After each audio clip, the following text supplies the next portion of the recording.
আমার গলার সোনার চেইনটা ভেঙে গিয়েছিল। ছেলে আমাকে নিয়ে স্বর্ণকারের দোকানে গেল মেরামতের জন্য। স্বর্ণকার চেইনটা দেখে বলল, ম্যাডাম, এটা খুবই পুরনো। নতুন একটা কিনে নিন। ছেলে নানা ডিজাইনের চেইন দেখাতে লাগল আমাকে। একটা জোড়া রিংয়ের সামনে দাঁড়িয়ে স্বর্ণকার বলল, সাহেব, বউয়ের জন্য ম্যাচিং রিং নিবেন? ছেলে এক জোড়া রিং কিন। দোকান থেকে বেরিয়ে আমি জিজ্ঞেস করলাম, দুটো রিং কেন? পার্কের বেঞ্চে বসে সে একটা রিং আমার হাতে দিয়ে বলল, মা, এই রিংটা তোমার জন্য। আর এটা আমার রিংটা আমার আঙুলে পরিয়ে দিতে দিতে সে বলল, এই রিং যেমন গোল, তেমনি আমাদের ভালোবাসাও অসীম। মা, আমি তোমাকে শুধু মা হিসেবে নয়, একজন নারী হিসেবে ভালোবাসি। তুমি আমার স্ত্রী হও। রিংটার উজ্জ্বল ঝিলিক আমার চোখে পড়ছিল। সে আমার হাত চেপে ধরে বলতে লাগল, মা, আমরা দূরে চলে যাই, যেখানে কেউ আমাদের পরিচয় জানবে না।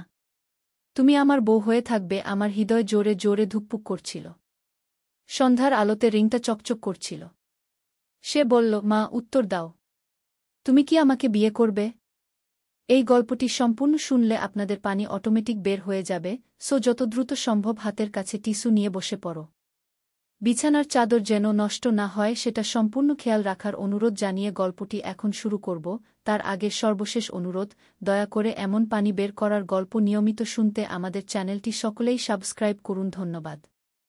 হ্যালো বন্ধুরা, আমার নাম প্রিয়াঙ্কা দাস। আমার বয়স 39 বছর। আমার স্বামীর নাম সুমন দাস, বয়স 52 বছর। আমাদের 2 সন্তান, রায়হান আর তনবি। রায়হান 21 বছর বয়সী, ইউনিভার্সিটিতে পড়ে। তনবি 14 বছর বয়সী, হাই স্কুলে যায়। আজ যে ঘটনাটা বলব সেটা আমার জীবনের সবচেয়ে অদ্ভুত আর রহস্যজনক অভিজ্ঞতা। এই ঘটনা ঘটেছিল গত মাসের কোনো একটা বৃহস্পতিবার। আমার স্বামী সুমন অফিসে গেছে, তনবি স্কুলে। রায়হান কলেজ থেকে ফিরে এসেছিল বেলা 2টার দিকে। সেদিন রায়হান বাড়িতে এসে খুব অস্থির লাগছিল। কিছুক্ষণ পর পর ফোন চেক করছে, বারবার জানালার পাশে দাঁড়িয়ে বাইরে তাকাচ্ছে। আমি জিজ্ঞেস করলাম, কি ব্যাপার রায়হান? তোর কি কোনো সমস্যা হয়েছে? সে বলল, মা, আমার খুব জরুরি একটা কাজ আছে। তোমাকে একটা জায়গায় নিয়ে যেতে হবে। আমি অবাক হয়ে বললাম, কোথায় নিয়ে যেতে হবে? আর এত তাড়াহুড়া কেন? রায়হান আমার দিকে এমনভাবে তাকাল যেন খুব গুরুত্বপূর্ণ কিছু বলবে। তার চোখে একটা অদ্ভুত উদ্বেগ দেখতে পেলাম। সে বলল, মা, তুমি আমাকে বিশ্বাস করো। এটা খুবই জরুরি। আমরা এখনই বেরতে হবে। আমার মনে হচ্ছিল কিছু একটা গোলমাল আছে। কিন্তু ছেলের এমন অবস্থা দেখে আমি রাজি হয়ে গেলাম। বললাম, ঠিক আছে, কিন্তু কোথায় যাব সেটা তো বলো। সে দ্রুত জামাকাপড় পরে নিল। আমাকেও তাড়াতাড়ি রেডি হতে বলল। তারপর বলল, মা, পুরনো ঢাকার একটা জায়গায় যেতে হবে। সোনার চেইনটা মেরামত করাতে হবে। আমি অবাক হলাম। চেইনটা তো কয়েকদিন আগেই ভেঙে গিয়েছিল। কিন্তু রায়হান এর আগে কখনো এসব নিয়ে মাথা ঘামায়নি। আজ হঠাৎ কেন এত আগ্রহ? আমরা রিকশা করে পুরনো ঢাকার দিকে রওনা দিলাম। পথে রায়হান কিছুই বলছিল না। শুধু মাঝে মাঝে ফোন দেখছিল। আমি কয়েকবার প্রশ্ন করলেও সে এড়িয়ে যাচ্ছিল। প্রায় 40 মিনিট পর আমরা পৌঁছলাম এক পুরনো এলাকায়। সেখানে অনেক স্বর্ণালঙ্কারের দোকান। রায়হান আমাকে নিয়ে একটা দোকানের সামনে দাঁড়াল। দোকানের নাম হীরা জুয়েলার্স। ভেতরে ঢুকতেই একজন বয়স্ক স্বর্ণকার আমাদের দেখে স্বাগত জানাল। তার নাম নজরুল মিয়া। আমি চেইনটা বের করে দিলাম। সে চেইনটা হাতে নিয়ে খুব মনোযোগ দিয়ে পরীক্ষা করে বলল, ম্যাডাম, এই চেইনটা খুবই পুরনো। এর কাজও অনেক সূক্ষ্ম। এরকম কাজ এখন আর হয় না। রায়হান তখন নানান ধরনের চেইন দেখাতে শুরু করল আমাকে। কিন্তু আমার মন বসছিল না। চেইনগুলো খুব দামি লাগছিল। আমি বললাম, রায়হান, এগুলো তো খুব দামি। আমার পুরনোটাই ঠিক করিয়ে নিই। এমন সময় স্বর্ণকার একটা কাচের শোকেসের দিকে ইশারা করে বলল, সাহেব, এই জোড়া রিংগুলো দেখেন। এগুলো নতুন ডিজাইন। খুব সুন্দর। রায়হান রিংগুলো দেখতে লাগল। এক সেট রিং দেখে সে স্বর্ণকারকে জিজ্ঞেস করল, এই জোড়া রিংয়ের দাম কত? স্বর্ণকার বলল, এগুলো বিশেষ ডিজাইন। দম্পতিদের জন্য। 15,000 টাকা জোড়া। আমি অবাক হয়ে বললাম, রায়হান, তুই রিং কিনবি কেন? তোর তো এখনও বিয়েই হয়নি। কিন্তু রায়হান কোনো জবাব না দিয়ে স্বর্ণকারকে বলল, এই জোড়াটা প্যাক করে দিন। আমি তার এই আচরণে খুব অবাক হলাম। ও কখনো এরকম করে না। সবসময় আমার অনুমতি নিয়ে কিছু কেনে। আজ হঠাৎ এত টাকার রিং কিনে ফেল। দোকান থেকে বের হওয়ার পর আমি জিজ্ঞেস করলাম, রায়হান, দুটো রিং কিনলি কেন? আর এত টাকা তোর কাছে এল কোথা থেকে? সে বলল, মা, আমার কিছু সেভিংস ছিল, আর রিংগুলো বিশেষ কারণে কিনেছি গু। আমি আর কিছু জিজ্ঞেস করলাম না, কিন্তু মনের ভেতর খুব অস্বস্তি লাগছিল। আমরা কাছেই একটা পার্কে গেলাম। সেখানে একটা বেঞ্চে বসলাম। রায়হান প্যাকেটটা খুলে একটা রিং আমার হাতে দিল। আমি অবাক হয়ে বললাম, এটা আমাকে দিচ্ছিস কেন? সে বলল, মা, এই রিংটা তোমার জন্য। আর এটা আমারই বলে আরেকটা রিং নিজের হাতে পড়ল। আমি রিংটা হাতে নিয়ে দেখলাম। খুব সুন্দর কাজ। কিন্তু আমার বুঝতে পারছিলাম না ও কেন আমাকে এই রিং দিচ্ছে। রায়হান তখন আমার আঙুলে রিংটা পরিয়ে দিতে গেল। আমি বললাম, না রায়হান, আমি এটা নিতে পারব না। এত দামি রিং। কিন্তু সে জোর করে আমার হাতে রিংটা পরিয়ে দিল। তারপর বলল, মা, এই রিং যেমন গোল তেমনি আমাদের ভালোবাসাও অসীম। মা, আমি তোমাকে শুধু মা হিসেবে নয়, একজন নারী হিসেবে ভালোবাসি। তুমি আমার স্ত্রী হও। তার এই কথা শুনে আমার মাথা ঘুরে গেল। আমি বুঝতে পারছিলাম না সে কি বলছে। আমার হৃদয় জোরে জোরে ধুকপুক করছিল। সে আমার হাত চেপে ধরে বলল, মা, আমরা দূরে চলে যাই, যেখানে কেউ আমাদের পরিচয় জানবে না। তুমি আমার বউ হয়ে থাকবে গি। আমি তার হাত ছাড়িয়ে নিয়ে দাঁড়িয়ে পড়লাম। বললাম, রায়হান, তুই কি বলছিস? তুই আমার ছেলে। কিন্তু সে আমার হাত আবার ধরে বেঞ্চে বসতে বলল। সন্ধ্যার আলোতে রিংটা চকচক করছিল। সে বলল, মা, উত্তর দাও। তুমি কি আমাকে বিয়ে করবে? আমি একেবারে হতবাক হয়ে গেলাম। আমার নিজের ছেলে আমাকে এরকম প্রস্তাব দিচ্ছে।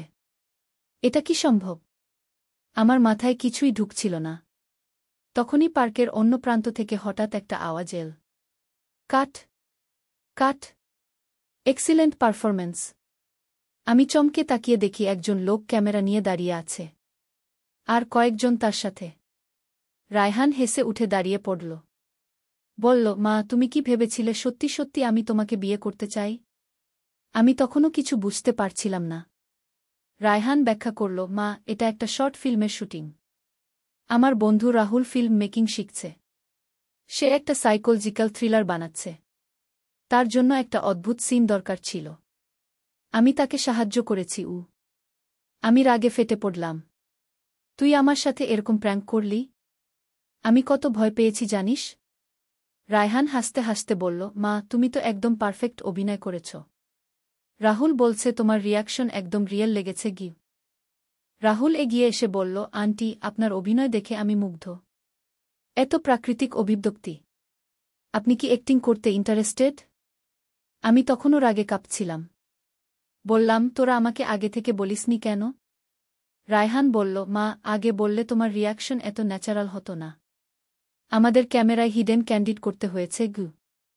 আমি বুঝলাম পুরো ব্যাপারটাই একটা সেটআপ। স্বর্ণকার নজরুল মিয়াও এই পরিকল্পনার অংশ ছিল। রায়হান আগেই তার সাথে কথা বলে রেখেছিল। রাহুল আমাকে ব্যাখ্যা করল, আন্টি, আমাদের শর্ট ফিল্মটা সাইকোলজিক্যাল থ্রিলার। এখানে একটা ছেলে তার মায়ের প্রতি অস্বাভাবিক আকর্ষণ অনুভব করে। কিন্তু এটা আসলে তার মানসিক অসুস্থতার লক্ষণ। গল্পটা এগিয়ে গেলে দেখা যাবে সে আসলে তার মায়ের মৃত্যুর শোক কাটিয়ে উঠতে পারছে না। সে হ্যালুসিনেশনে ভুগছে গু। আমি অবাক হয়ে বললাম, তাহলে এই সিনটা কি দেখাবে? রাহুল বলল, এই সিনটা দেখাবে যে তার মনের ভেতর কি ধরনের অন্ধকার চিন্তা কাজ করছে। কিন্তু আসলে তার মা বেঁচে আছে। সে শুধু তার নিজের মানসিক দ্বন্দ্বের কারণে এরকম ভাবছে গি। আমার কৌতূহল হল। বললাম, তারপর গল্পটা কিভাবে এগোবে? রাহুল উৎসাহ নিয়ে বলল, পরের দৃশ্যে দেখানো হবে যে ছেলেটি আসলে একজন সাইকোলজিস্টের কাছে চিকিৎসা নিচ্ছে। সে তার অস্বাভাবিক চিন্তাভাবনার কথা ডাক্তারকে বলছে। ডাক্তার তাকে বুঝাচ্ছে যে এগুলো তার মানসিক অসুস্থতার লক্ষণ গু। আমি বুঝতে পারলাম এটা একটা গভীর মনস্তাত্ত্বিক গল্প। শুধু উদ্ভট কিছু নয়, বরং মানসিক স্বাস্থ্য নিয়ে একটা সিরিয়াস বার্তা আছে। রায়হান বলল, মা, আমরা এই ফিল্মটা দিয়ে দেখাতে চাই যে মানসিক অসুস্থতা কতটা ভয়ঙ্কর হতে পারে, আর কিভাবে সঠিক চিকিৎসা দিয়ে সেটা সারানো যায়। রাহুল আমাকে জিজ্ঞেস করল, আন্টি, আপনি কি আমাদের সাথে আরও কয়েকটা সিন করবেন? পরবর্তী দৃশ্যে দেখানো হবে যে আপনি আপনার ছেলেকে সাইকোলজিস্টের কাছে নিয়ে যাচ্ছেন। আপনার অভিনয় দেখে আমি বুঝতে পারছি আপনার মধ্যে প্রাকৃতিক প্রতিভা আছে গি। আমি প্রথমে দ্বিধা করলাম, কিন্তু রায়হানের অনুরোধে রাজি হয়ে গেলাম। বললাম, ঠিক আছে, কিন্তু আমাকে আগে থেকে বলে দিতে হবে কি করতে হবে। আর এরকম চমক দেওয়া যাবে না। রাহুল খুশির আতিশয্যে আমাদের বাড়িতে এসে খবরটা দিল। বলল, আন্টি, আমাদের ফিল্ম মাইন্ড মিরর আন্তর্জাতিক পর্যায়ে স্বীকৃতি পেয়েছে। আমি প্রথমে বিশ্বাস করতে পারছিলাম না। আমার মতো একজন সাধারণ গৃহিণীর অভিনয় আন্তর্জাতিক পর্যায়ে প্রশংসিত হবে। রাহুল আমাদের দেখাল যে বিভিন্ন ওয়েবসাইটে আমাদের ফিল্মের রিভিউ বেরিয়েছে। একটা রিভিউতে লেখা ছিল, প্রিয়াঙ্কা দাসের প্রাকৃতিক অভিনয় ফিল্মটিকে একটি বিশেষ মাত্রা দিয়েছে। একজন অপেশাদার অভিনেত্রী হিসেবে তার পারফরম্যান্স অসাধারণ। সুমন আমাকে বলল, প্রিয়াঙ্কা, তুমি যে এত বড় একটা কাজ করেছ সেটা বুঝতে পারছ? এই ফিল্মটা দেখে অনেক পরিবার তাদের মানসিক স্বাস্থ্যের সমস্যাগুলো নিয়ে খোলামেলা কথা বলতে পারবে। আমাদের এলাকার মানুষজনও জানতে পারল। প্রতিবেশীরা আমাকে অভিনন্দন জানাতে আসতে লাগল। তনবীর স্কুলের বন্ধুরাও তার মায়ের অভিনয়ের কথা শুনে অবাক হল। কিন্তু সবচেয়ে বড় পরিবর্তনটা হল রায়হানের মধ্যে। এই ফিল্ম প্রজেক্টের মাধ্যমে সে বুঝতে পারল যে সৃজনশীল কাজের মধ্যে কত আনন্দ আছে। সে ঠিক করল ফিল্ম মেকিং নিয়ে আরও পড়াশোনা করবে। রাহুল আমাকে প্রস্তাব দিল আরও কয়েকটা প্রজেক্টে কাজ করার জন্য। কিন্তু আমি বললাম, রাহুল, আমি একজন গৃহিণী। আমার পরিবারই আমার সবচেয়ে বড় দায়িত্ব। তবে মাঝে মাঝে এরকম অর্থবহ প্রজেক্টে কাজ করতে পারি। মাস 3 পর রাহুল আবার এল আরেকটা প্রজেক্ট নিয়ে।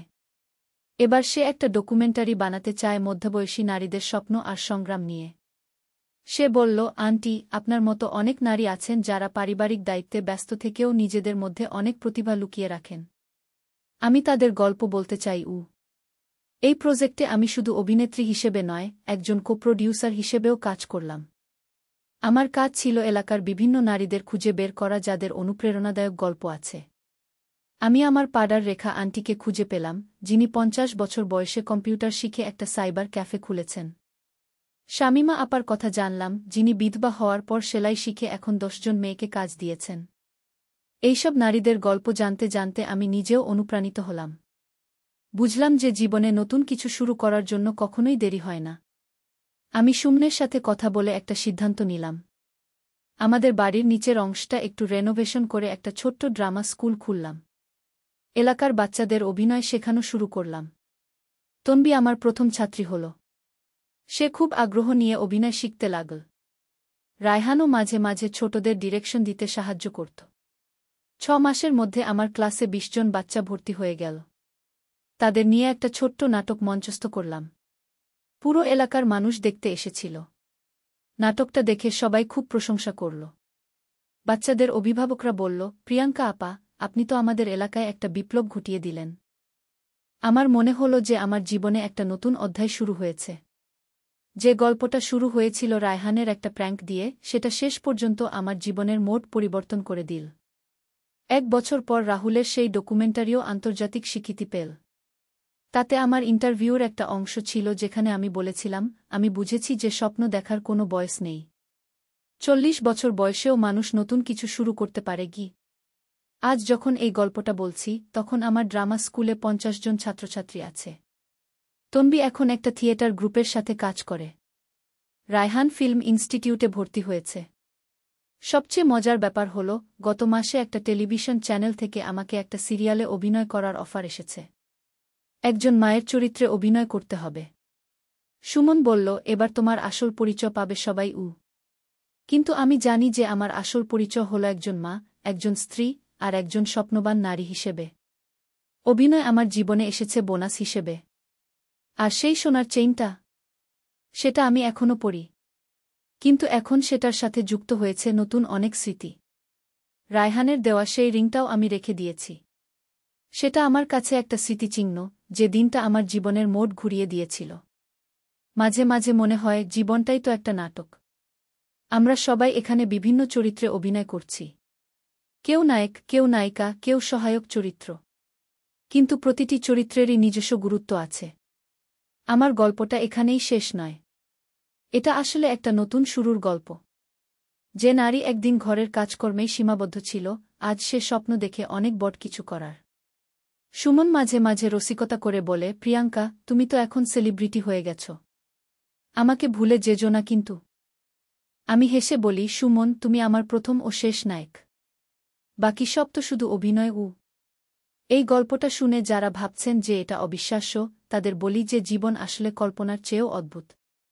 আমি যদি 1 বছর আগে কাউকে বলতাম যে আমি অভিনেত্রী হব, তাহলে সে হাসতে হাসতে গড়িয়ে পড়ত। কিন্তু জীবনের সবচেয়ে সুন্দর দিক হল এর অপ্রত্যাশিত মোড়। যখন মনে হয় সব কিছু একই রকম চলছে, তখনই হঠাৎ করে এমন কিছু ঘটে যা পুরো জীবনটাই বদলে দেয়। আজকাল আমার ছাত্রছাত্রীরা যখন জিজ্ঞেস করে, ম্যাম, আপনি কিভাবে এত বড় অভিনেত্রী হলেন, তখন আমি তাদের এই গল্পটাই শোনাই। আর বলি, বাচ্চারা, মনে রাখবে, জীবনে যেকোনো সময় যেকোনো কিছু ঘটতে পারে। শুধু প্রস্তুত থাকতে হয় সুযোগটাকে গ্রহণ করার জন্য। এই গল্পের আরেকটি শিক্ষা হল যে পারিবারিক বন্ধন কত শক্তিশালী। রায়হানের সেই প্র্যাঙ্কটা প্রথমে আমাকে রাগিয়ে দিলেও পরে সেটাই আমার জীবনের সবচেয়ে বড় সুযোগ হয়ে দাঁড়াল। আর রাহুলের মতো তরুণরা যারা শিল্পের মাধ্যমে সমাজে ইতিবাচক বার্তা দিতে চায়, তাদের সাহায্য করা আমাদের দায়িত্ব। মানসিক স্বাস্থ্য নিয়ে আমাদের সেই ফিল্মটা অনেক পরিবারকে সাহায্য করেছে তাদের সমস্যা নিয়ে খোলামেলা কথা বলতে। এটাই আমার সবচেয়ে বড় পাওয়া। আমার এই গল্পটা যারা শুনলেন, তাদের কাছে আমার অনুরোধ, আপনাদের জীবনে যদি কোনো অপ্রত্যাশিত সুযোগ আসে, সেটাকে ভয় না পেয়ে গ্রহণ করার চেষ্টা করবেন। কে জানে, আপনার জীবনেও এমন কোনো অদ্ভুত শুরু থেকে একটা সুন্দর গল্পের জন্ম হয়ে যায়। এই হলো আমার গল্প, যেটা শুরু হয়েছিল একটা ভাঙা সোনার চেইন দিয়ে, আর শেষ হলো একটা নতুন স্বপ্নের সূচনা দিয়ে। সি হয়ে বলল, অবশ্যই আন্টি। পরের সিনে আপনাকে শুধু একজন চিন্তিত মায়ের ভূমিকা পালন করতে হবে। আপনার ছেলের অস্বাভাবিক আচরণ দেখে আপনি ডাক্তারের পরামর্শ নিতে এসেছেন।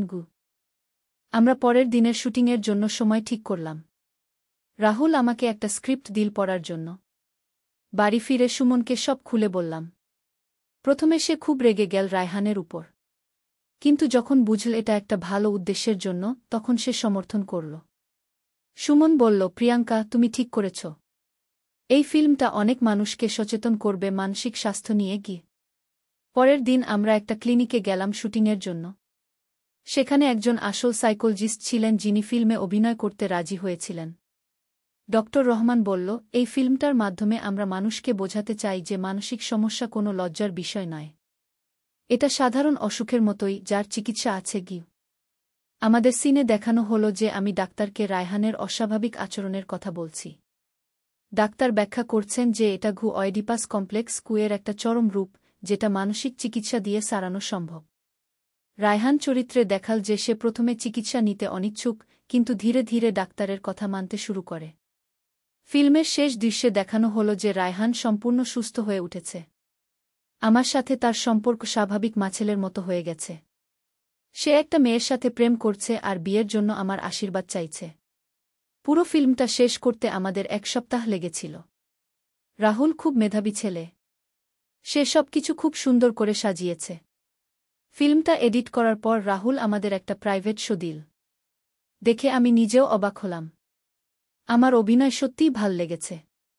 সুমন বলল, প্রিয়াঙ্কা, তুমি তো দেখি খুব ভালো অভিনয় করো। এর আগে কখনো জানতাম না। তন্বী আমার অভিনয় দেখে খুব গর্বিত হল। বলল, মা, তুমি তো দেখি হিরোইন হয়ে গেছ। রাহুল ফিল্মটা কয়েকটা ফিল্ম ফেস্টিভ্যালে পাঠাল। অবাক ব্যাপার হল, একটা আন্তর্জাতিক শর্ট ফিল্ম ফেস্টিভ্যালে সেটা সিলেক্ট হয়ে গেল। রাহুল খুব